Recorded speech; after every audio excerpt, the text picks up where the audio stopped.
Hello दोस्तों, welcome to my YouTube channel. दोस्तों, आज जो क्वेश्चन करवाने जा रहा है, इस टाइप के क्वेश्चन हमेशा एग्ज़ाम में बनते हैं दोस्तों। यह मोस्ट इम्पोर्टेंट क्वेश्चन है। इस क्वेश्चन को ज़रूर कर एग्ज़ाम में जाइएगा, ठीक है? तो चलिए शुरू करते हैं।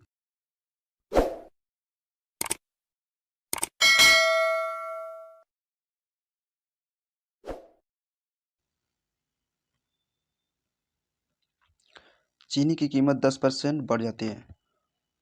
10% बढ़ जाती है तो 10% बढ़ जाती है तो चावल की खपत कितनी प्रतिशत कम होनी चाहिए ताकि खर्चा में बदलाव ना हो? ठीक है। 10% बढ़ जाती है यानी कि 10% का मतलब हो गया 1/10। ठीक है। 10% बढ़ जाती है यानी कि पहले अगर चीनी का कीमत कितना होगा, अगर 10 होगा तो अब कितना हो गया 11। तो बोल रहा है कि चावल की खपत में कितनी प्रतिशत की कमी होनी चाहिए ताकि खर्चा में बदलाव ना हो, है कि नहीं? वो चाहता है कि हमारा खर्चा उतना ही हो। तो कितना कम करना पड़ेगा? एक का। किस में? जो बढ़ा है यानी कि 11 बढ़ा है ना, तो 11 में परसेंटेज के लिए हम लोग 100 से गुना करते हैं। तो 100/11 आपका आंसर हो जाएगा। Next question.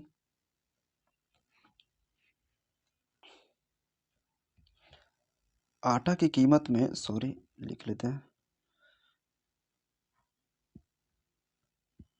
आटा की कीमत में 25% की वृद्धि हुई। ठीक है। मान लीजिए पहले कीमत मान लीजिए पहले 100 रुपया कीमत होगा, है कि नहीं? तो 25% की वृद्धि यानी कि 125 हो गया होगा, है कि नहीं? अब आगे देखते हैं। तो एक व्यक्ति ने अपने खर्च को केवल 15% बढ़ाना चाहता है। मतलब कोई व्यक्ति है जो चाहता है कि हमारा जो खर्च है वह 125 ना हो, कितना हो? 15%, यानी कि 100 का 15% बढ़ाएंगे तो कितना हो जाएगा 115 रुपया। ठीक है। तो बोल रहा है कि कितनी प्रतिशत तक उसकी खपत कम होनी चाहिए, यानी कि बोल रहा है परसेंटेज में निकालना है कि जैसे कीमत बढ़ा कितना 125, लेकिन वह कितना खर्च करना चाह रहा है 115 रुपया। तो बोला कितना बचा है कि नहीं? तो कितना बढ़ा है 125 और 115 में डिफरेंस कितना है 10। किस में बचा है 125 में। तो 125 नीचे लेंगे, परसेंटेज के लिए 100 से गुना करेंगे। तो 25 चौके 100, 25 बचे 125, 5 दूनी 10 यानी कि 4 दूनी 8 आंसर हो जाएगा आपका। जैसे यहाँ दिया हुआ है एक बर्तन में 50 लीटर दूध है। 5 लीटर दूध निकालकर 5 लीटर पानी डाला गया। यह प्रक्रिया 2 बार दोहराया गया। अब दूध में नहीं, अब दूध की शेष मात्रा क्या होगी? ठीक है। पहले बर्तन में दूध था कितना 50 लीटर। ठीक है। मिल्क कितना था 50 लीटर। जब 5 लीटर निकला तो कितना बचा, रिमेनिंग बच गया आपका कितना 45 लीटर। ठीक है। दोनों को काट लेते हैं। कितना कटेगा 10 × 5 = 50 और 9 × 5 = 45, यानी कि अनुपात आ गया आप कितना 10:9। ठीक है। चूँकि देखिए यहाँ निकालने की प्रक्रिया 2 बार हो रही है कि नहीं? इसलिए हम लोग स्क्वायर कर देंगे दोनों को। लेकिन अगर निकालने की प्रक्रिया 3 बार होती है कि नहीं, तो हम लोग क्यू कर देते हैं। इस तरह से अगर 4 बार होती तो हम लोग मतलब पावर में 4 कर देते हैं। चूँकि 2 बार हो रही है इसलिए हम लोग स्क्वायर कर दिए। अब 10 के स्क्वायर करेंगे तो कितना होगा 10×10 = 100 और 9×9 = 81। यानी कि यहाँ से तो यह क्लियर पता चला कि पहले कितना 100 से कितना हो बच रहा है 81। 100 से घटकर कितना बच रहा है 81। चूँकि क्वेश्चन में दिया हुआ है कितना लीटर दूध है 50 लीटर, है कि नहीं? तो पहले निकालते हैं 100 में कितना 81, तो एक में हो जाएगा आपका 81/100, इसलिए 50 लीटर में। तो 50 लीटर में निकालते हैं 81/100 गुने 50। अब काट लेते हैं 50 दूनी 100, यानी कि हो जाएगा 81/2। 81/2 यानी कि 40.5, तो 40.5 ऑप्शन बी में है, तो B option is the correct. Next question,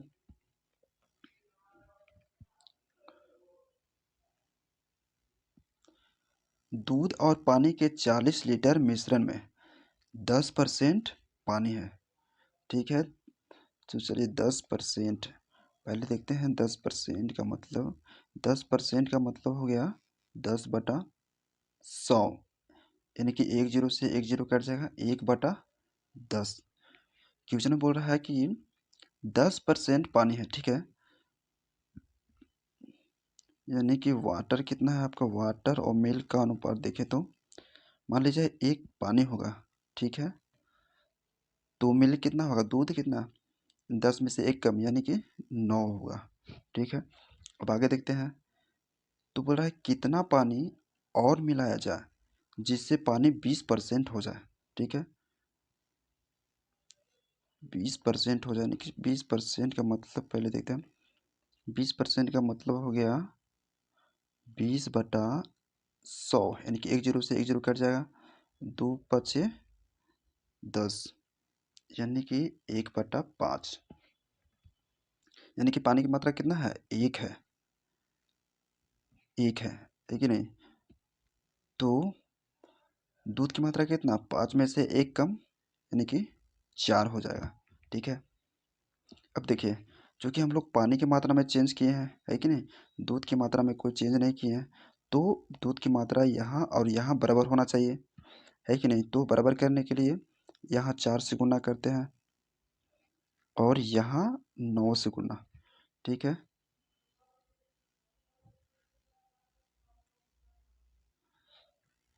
चलिए अब पहले सब क्लियर कर देते हैं, ठीक है। मान लेते हैं यहाँ मिल्क, यहाँ वाटर, तो अब करिए 4 को 9 से गुना करें, कितना हो जाएगा, 9×4 = 36। इसी तरह से 4 को 1 से गुना करेंगे तो कितना होगा, 4 ही होगा। इस तरह से 9 को 4 से गुना करेंगे तो 36 हो जाएगा, और 9 को फिर 1 से गुना करेंगे तो 9 ही होगा। अब देखिए, अब ठीक है, पानी की मात्रा में चेंज आ रही है, कितना 4 से 9 हो जा रहा है, लेकिन हम लोग दूध में कोई चेंज नहीं किए हैं, तो यहाँ भी 36 है, यहाँ भी 36 है, यानी कि सही है। अब देखिए, हम लोग बोलें तो कितना होगा, 36 और 4 कितना होगा, 40, यानी कि कुल मात्रा कितना है, 40, और क्वेश्चन में भी दिया हुआ है कितना, 40 लीटर, यानी कि यहाँ भी 40 दिया हुआ है, कितना गुना पर हुआ, एक के गुना पर, ठीक है। पूछ क्या चीज रहा है, पूछ रहा है कि कितना पानी और मिलाया जाए, यानी कि बोल रहा है कि पानी की मात्रा में कितना बदलाव हुआ है कि नहीं। तो 4 से हो गया है 9, तो कितना का चेंज हुआ है, 5 का, है कि नहीं। 5 का, यहाँ एक के गुना पर है, तो इसको भी एक के गुना पर लेंगे तो कोई फर्क नहीं पड़ेगा, यानी कि 5 ही आएगा। तो 5 आपका करेक्ट आंसर होगा, कौन सा ऑप्शन में है, डी में, ठीक है। नेक्स्ट क्वेश्चन, 2 दिन में ए बी और यहाँ सी होगा, ठीक है, यहाँ सी होगा, यहाँ सी भी है, ठीक है। अब देखिए,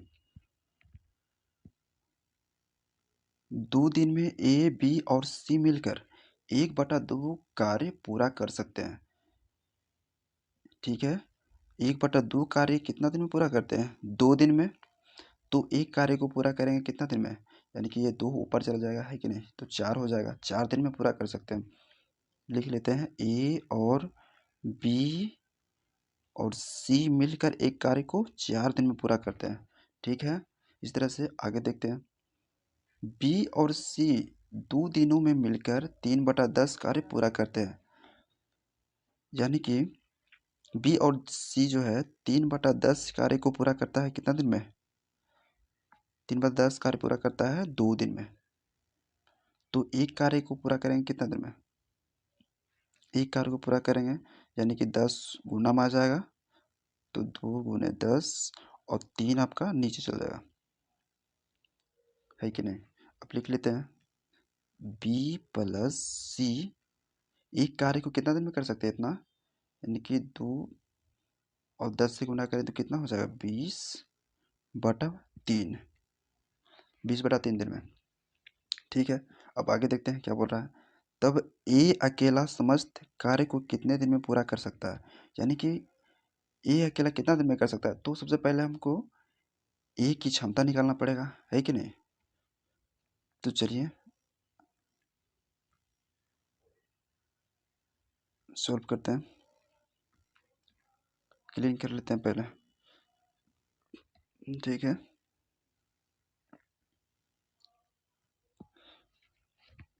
सबसे पहले टोटल टोटल कार्य निकालते हैं। ठीक है, तो टोटल कार्य निकालने के लिए 4 और 20/3 को एलसीएम लेना पड़ेगा। तो 4 और 20/3 का एलसीएम निकालेंगे, है कि नहीं। तो कितना आएगा, 20 आएगा। 20 आएगा एलसीएम, यानी कि टोटल कार्य भी हमारा कितना हो जाएगा, 20। ठीक है,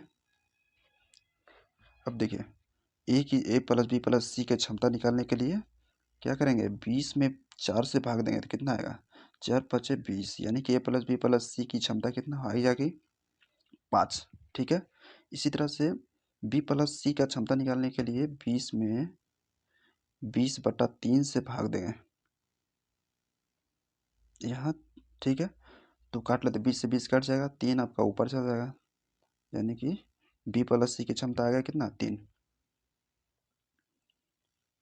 ठीक है, अब देखें बी प्लस सी का क्षमता यहाँ कितना आया, 3 आया है कि नहीं। बी प्लस सी की क्षमता 3 है, तो ए का क्षमता कितना होगा, जो कि ए प्लस बी प्लस सी की क्षमता टोटल 5 है, तो 3 हो गया इन दोनों को, तो ए का क्षमता कितना हो जाएगा, 2 हो जाएगा।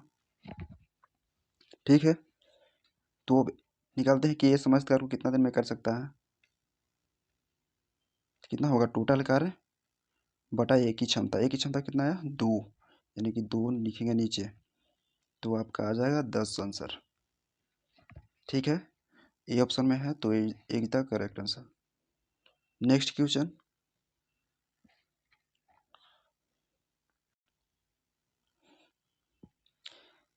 ए की क्षमता 20 से 20% कम है। ठीक है, पहले 20%, 20% का मतलब होता है 1/5। ठीक है, तो निकाल लेते हैं ए और बी की क्षमता का अनुपात। बी की क्षमता कितना है, मान लीजिए 5 है। ठीक है, तो ए की क्षमता कितना होगा, 1 कम, यानी कि 4 हो जाएगा। ठीक है, अब आगे देखते हैं, दोनों मिलकर किसी कार्य को 20 दिन में पूरा कर सकते हैं, यानी कि ए प्लस बी मिलकर एक कार्य को करेंगे 20 दिन में। ठीक है, तो टोटल कार्य निकालने के लिए क्या करना पड़ेगा, टोटल कार्य निकालने के लिए 20 में ए और बी के क्षमता के योग से गुणा करना पड़ेगा, है कि नहीं। तो ए प्लस बी की क्षमता का योग कितना होगा, 4 और 5 9, तो 9 से इसमें गुणा कर देते हैं। अब टोटल क्षमता हमारा आ गया 20×9। अब देखिए आगे क्या बोल रहा है, तो ए अकेला और बी अकेला उस कार्य को कितने दिन में पूरा कर सकते हैं, है कि नहीं। तो ए कितने दिन में करेगा, टोटल कार्य बटा ए की क्षमता से भाग दे देंगे, तो ए का टोटल कार्य निकल जाएगा। चलिए यहाँ कहाँ निकालें, चलिए यहाँ निकाल लेते हैं। ए कितना दिन में कर सकता है, यानी कि टोटल कार्य कितना है, 20×9, तो 20×9 बटा ए की क्षमता। ए की क्षमता कितना है, 4 है, तो 4 से भाग दे देंगे। अब काट लेते हैं, 4×5=20, यानी कि 5 और 9 से गुना करते रहेंगे तो कितना होगा, 45 आ जाएगा, है कि नहीं। यानी कि ए जो है पूरा कार्य को कितना दिन में कर सकता है, 45 दिन में। इस तरह से बी के निकालते हैं। चलिए यहाँ, ठीक है, बी कितना दिन में कर सकता है, बी के लिए यानी कि टोटल का कितना है, 20×9 बटा बी की क्षमता कितना है, 5 है, तो 5 ले लेंगे। अब काट लेते हैं, 5×4=20, और 4 और 9 से गुना करेंगे तो 36 आ जाएगा, यानी कि ए इस कार्य को 45 दिन में कर सकता है और बी 36 दिन में। ये ऑप्शन देखिए आपका बी वाला ऑप्शन में है, तो ये आपका आंसर होगा। नेक्स्ट क्वेश्चन, 7 साल पहले ए और बी की आयु का अनुपात कितना था? 4 और 5 था। और 7 साल बाद उनकी आयु का अनुपात 5 और 6 हो जाएगा। तो बताइए कि अब से 5 वर्ष बाद की आयु का अनुपात क्या होगा? ठीक है, चलिए देख लेते हैं। मान लिया जाए ए और बी का वर्तमान आयु यहाँ है, ठीक है, यहाँ। तो फर्स्ट बार में बोला गया है 7 साल पहले ए और बी के आयु का अनुपात कितना? 4-5 है। यानी कि यहाँ से चेंज कर लेते हैं कलर। यहाँ से 7 साल पहले अनुपात कितना है? 4 और 5। यहाँ 4, यहाँ आ जाएगा आपका 5, ठीक है। फिर आगे बोला गया कि 7 साल बाद यानी कि वर्तमान आयु से 7 वर्ष बाद का आयु का अनुपात कितना है? 5 और 6। यानी कि यहाँ से 7 साल बाद हो जाएगा कितना? 5 और 6, 5 अनुपात 6, ठीक है। यहाँ बिंदु है, ठीक है। तो और आगे बोल रहा है तो बताइए कि अब से 5 वर्ष बाद की आयु क्या होगा? तो चलिए पहले देखते हैं।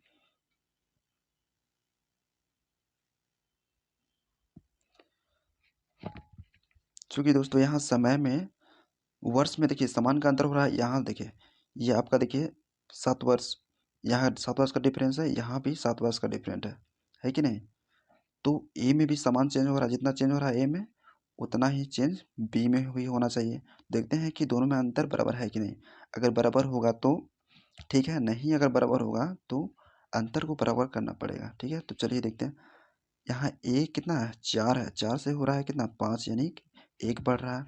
अब बी में देखते हैं, बी कितना है? 5 है, 5 से 6 हो रहा है, यानी कि यहाँ भी 1 बढ़ रहा है कि नहीं? तो समान अंतर है, तो ठीक है। अब देखिए हम लोग बोले तो अंतर कितना है? 1 का अंतर है कि नहीं? 20 से देखिए 5 से 6 हो रहा है, यहाँ भी 4 से 5 हो रहा है, तो अंतर कितना का है? 1 का है। लेकिन वर्ष में अगर देखिए क्वेश्चन के अनुसार तो कितना का अंतर हो रहा है? 7 वर्ष और 7 वर्ष, 14 का अंतर, ठीक है। यानी कितना गुना पर है? 14 के गुना पर। अब देखिए 14 के गुना पर है, तो ए और बी का वर्तमान आयु कितना हो जाएगा? नहीं सॉरी, 14 के गुना पर है। तो सबसे पहले देखिए 7 वर्ष पहले अब ए का आयु निकालते हैं। तो ए का आयु निकालने के लिए 14 से गुना करना पड़ेगा इसमें भी। तो 14 में 4 से गुना करेंगे कितना हो जाएगा? 14 चौके 56। इस तरह से 7 वर्ष पहले बी का आयु निकालने के लिए इसको भी 14 के गुना पर लेना पड़ेगा। तो 5 में 14 से गुना करेंगे तो कितना हो जाएगा? 14 पच्चे 70, ठीक है।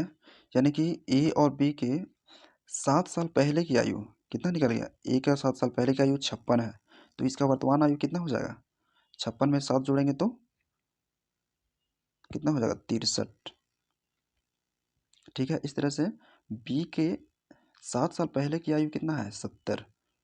तो इसमें अगर 7 जोड़ेंगे तो वर्तमान आयु आ जाएगा, यानी कि 70 में 7 जोड़िए तो कितना होगा? 77, है कि नहीं? ये दोनों का वर्तमान आयु है, ठीक है।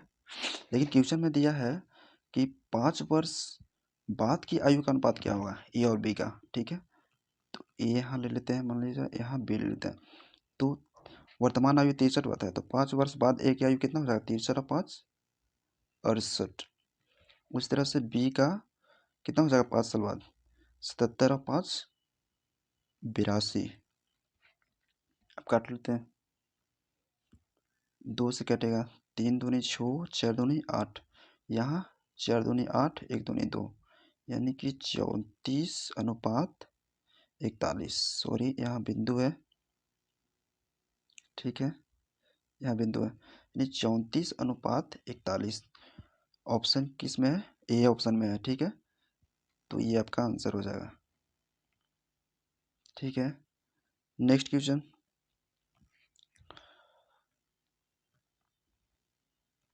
अब इसे देखिए।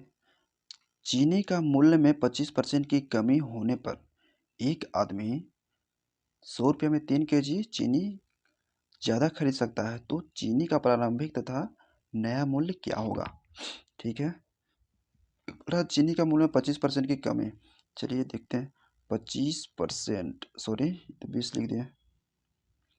25%, 25% का मतलब हो गया 1/, 25% का मतलब 1/4, सॉरी 1/4 हो जाएगा। बोल रहा है कितना, 25% की कमी होने पर, ठीक है। तो कमी यानी कि पहले 4 अगर होगा तो अब कितना हो गया 3। क्या चीज़ में, चीनी का मूल में यानी कि प्राइस में, ठीक है। ठीक है, तो बोल रहा है यहाँ देखिए क्वेश्चन में देखिए, तो बोल रहा है कि आदमी 100 रुपया में 3 kg ज़्यादा मतलब चीनी खरीद सकता है, यानी क्रय कर सकता है, ठीक है। सीपी जो कि देखिए प्राइस क्रय मूल्य का इन्वर्सली प्रोपोर्शनल होता है कि नहीं।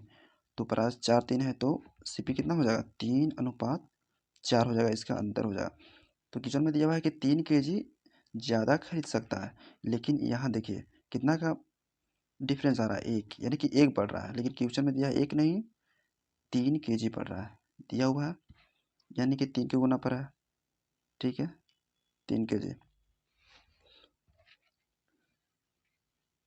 ठीक है, तो बोला चीनी का प्रारंभिक कीमत, तो चीनी का प्रारंभिक कीमत निकालने के लिए इसको भी ले जाएंगे, ये कितना है 3 को भी ले जाएंगे 3 के गुना पर, सॉरी इधर लिख लेते हैं, 3 को भी ले जाएंगे 3 के गुना पर, तो कितना हो जाएगा 3×3 = 9, 9 kg कितना में 100 रुपया में, है कि नहीं। तो 100/9 रुपया पर kg आंसर हो जाएगा प्रारंभिक कीमत। इस तरह से नया मूल्य निकालना होगा तो नया मूल्य निकालने के लिए आपको 4 को भी 3 के गुना पर ले जाना होगा, तो 4 को भी 3 के गुना पर ले जाएंगे तो कितना होगा 4×3 = 12 kg, कितना रुपया में 100 रुपया में, ठीक है। तो 100/12 रुपया पर kg आपका नया मूल्य होगा, ठीक है। नेक्स्ट क्वेश्चन, एक बगीचे में कुछ गाय एवं मुर्गियां हैं, ठीक है, जिनकी कुल सिरों की संख्या 45 है। ए, गाय एवं मुर्गियां मिलाकर कुल सिरों की संख्या 45 है, यानी कि टोटल संख्या कितना है गाय और मुर्गी मिला के 45, ठीक है। आगे बोल रहा है तथा पैरों की संख्या 110 है, तो गाय की कुल संख्या बताइए, ठीक है। इसे एलिगेशन मेथड से सॉल्व करेंगे बहुत आसान तरीका से। तो देखिए एक तरफ काऊ ले लेते हैं, यानी गाय, एक तरफ मुर्गी। मान लिया जाए कि टोटल गाय होता, तो गाय के पैरों की संख्या कितना हो जाता, गाय के 4 पैर होते हैं, तो 4 को 45 से गुना करते हैं, इन टोटल गाय के पैरों की संख्या। इस तरह से मान लिया जाए कि टोटल मुर्गी होंगे, ठीक है। तो मुर्गी के 2 पैर होते हैं, 2 में 45 से गुना कर देंगे, ठीक है। तो टोटल गाय के पैरों की संख्या कितना आ जाएगा 45 चौके 180, ठीक है। इधर से 45×2=90, यहाँ जगह नहीं है, इधर देखते हैं। चलिए काऊ और हेन, ठीक है। गाय के कुल पैरों की संख्या 180 आया है और मुर्गी के पैरों की संख्या 90, और क्वेश्चन में दिया है टोटल पैरों की संख्या 110, 110, ठीक है। अब एलिगेशन लगा देते हैं, तो 180 में से 110 जाएगा तो कितना बचेगा 70, और 110 में से 90 जाएगा तो 20 बचेगा। अब काट लेते हैं, 0 से 0 कट जाएगा, अब नहीं कटेगा, है कि नहीं। यानी कि यहाँ आप कुछ देखिए एलिगेशन में यही होता है, जैसे मान लीजिए यहाँ पैरों की संख्या को इंडिकेट कर रहा है, ठीक है, यहाँ तक। तो यहाँ जो अनुपात आएगा यह उसका उल्टा आएगा, यानी कि यहाँ पैरों की संख्या को इंडिकेट कर रहा है तो यहाँ संख्या को इंडिकेट करेगा। यानी कि हम लोग बोलें तो टोटल कितना है गाय और मुर्गियों की संख्या कितना 2 और 5, नहीं 2 और 7 कितना हो गया 9, लेकिन क्वेश्चन में दिया है कि टोटल गाय और मुर्गियों की संख्या कितना है 45, तो कितना गुना पर हो गया 9×5 = 45, 5 के गुना पर, तो पूछ रहा है कि गाय की कुल संख्या बताइए। तो गाय की कुल संख्या के लिए 2 को भी 5 की गुना पर ले जाएंगे। ठीक है, तो कितना हो जाएगा, 2 पचे 10, यानी कि 10 आंसर हो जाएगा। तो 10 कहाँ है, ए ऑप्शन में है, तो A is the correct answer. Comment box में पिन कर देंगे इस पीडीएफ को, तो वहाँ से आप लोग डाउनलोड कर सकते हैं। ठीक है, थैंक यू दोस्तों, और चैनल को जरूर सब्सक्राइब करें दोस्तों। Thank you.